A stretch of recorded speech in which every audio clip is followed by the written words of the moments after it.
And I've worked with many creative directors and branding experts and marketing agencies in conjunction with many projects. But working with you has been so much fun, so creative, so out of the box, and so successful.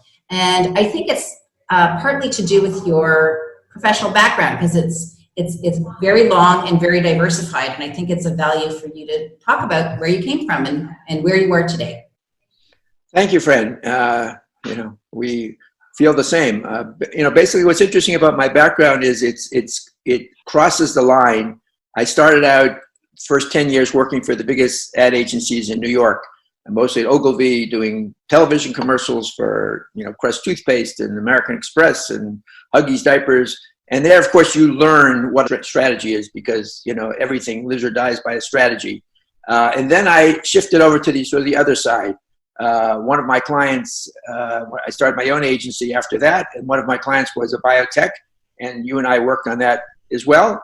And they asked me to come aboard as director of marketing. So suddenly I had to take focus from both sides, and I think that's really the melding of the two. I think really produced what I call now a MindPrint, and that's what I named the company now is MindPrint Marketing. And that's right. It's a great name, actually, and it invokes a lot of visual and emotional response. But tell me a little bit about the name of the company. Why MindPrint Marketing? What does that mean? Right. So I think the best way to explain it is really with an example. And maybe I'll start with something that we worked on together. We worked on a company called Oral CDX, and it's very interesting because here you have a product that can actually prevent cancer. And I have to define that, because in our world, usually people talk about the early prevention of cancer, and that's a great thing. God forbid someone gets, a call from a doctor and says, it's just at the beginning, we can do something now, that's great. But we're talking about prevention, meaning you never get cancer, and that's a very rare category. In fact, there's, if you think about it, there's something, a colonoscopy, which finds polyps and removes them. That's preventing cancer. Removing those polyps means you'll never get cancer. A pap smear prevents cervical cancer. So when you come to a dentist and you say, hey, I got this little brush. If you see a spot in your mouth, you turn the brush and you could find precancerous cells, have them painlessly removed, and your patient will never get cancer. You would think, wow, this doctor will be jumping for joy. I have this advanced technology to save my patients. Well, guess what? That's where a MindPrint comes in. You have to be realistic. You have to validate their emotions, and then you have to solve it. And their emotions were, I am afraid to bring up this subject in my office. It's bad enough that I have to drill their teeth. They freaked out. And so because of that MindPrint, and that was the barrier, right? MindPrint, to answer your original question, is the emotional barrier. So they had this emotional barrier. They're too afraid to bring it up. So what we did is basically we did a campaign, ran it digitally and outdoor. It's tiny. I'll show this to you now. It says it's tiny now. Don't let it grow up to be oral cancer. See your dentist. In other words, we had to overcome their fear by sending patients to their office. And the patients came in there and said, doctor, I heard that you have this great new technology. And all of a sudden the guy's saying, oh, wait a second. I was afraid to bring it up, and they're afraid that I don't have this. So we turned the tables on them. We sent people there, and that's how we overcame it. And that really is a definition of a MindPrint. You have to just validate what the emotional barrier is and address it. So that's a great example that we worked very successfully on together. Yeah, and it was a pleasure, and truly I saw how it all unfolded. It was great.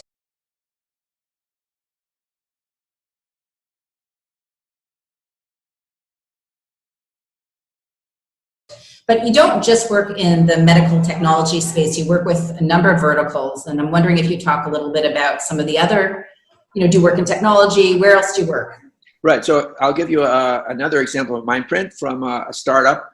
They were dealing with a very interesting phenomenon, as everybody knows. If you're on your smartphone and you're trying to type a text or WhatsApp, and fingers are a little bit too big for those little buttons, you get all kinds of funny messages coming out, and sometimes it's very amusing to read what you meant to say. So they came up with this idea. You know what? Let's break up the whole alphabet into shapes. will look at the shape of a letter, whether it stands on 2 legs or 1 leg or it's rounded, and they ended up with only 3 or 4 buttons, and that's great, right? And the funny thing is they use graduate students to test it out, and these guys, and I watched it many times because I was consulting for them, in 15, 20 minutes, they were typing on these 3 buttons.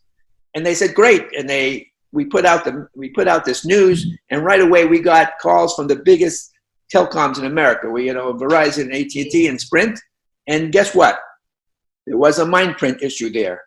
In other words, it's very nice that we used graduate students, but they said, you know what? Our customers are high school dropouts also. We can't have any frustration about people. So they were worried about the learning curve. That was their big thing. I'm worried about the learning curve. So we had a big trade show coming up in Florida, and so what I did was, okay, I need to address this learning curve. I went a week early. I founded elementary school. We donated iPads to them.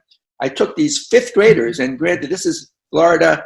These kids, English wasn't even their native language. They were Hispanic.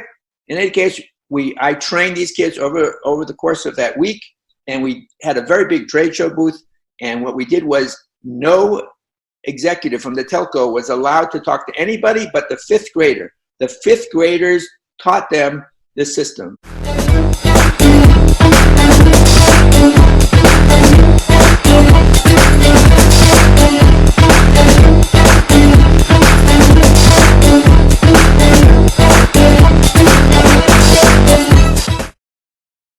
And the learning curve went away, and the tech blogs went crazy because we addressed it, we validated it. That's what a MindPrint is. It doesn't just have to be an ad. I love that example. That's incredible. That's a good press release. That's very newsworthy. I hope you got some media attention from that. That's awesome. Yeah, we got a lot from the tech blogs. They were really, they were just so startled to see 5th graders. They didn't even know how they let them in. And we said, no. That was the whole point, right? So fresh, so creative.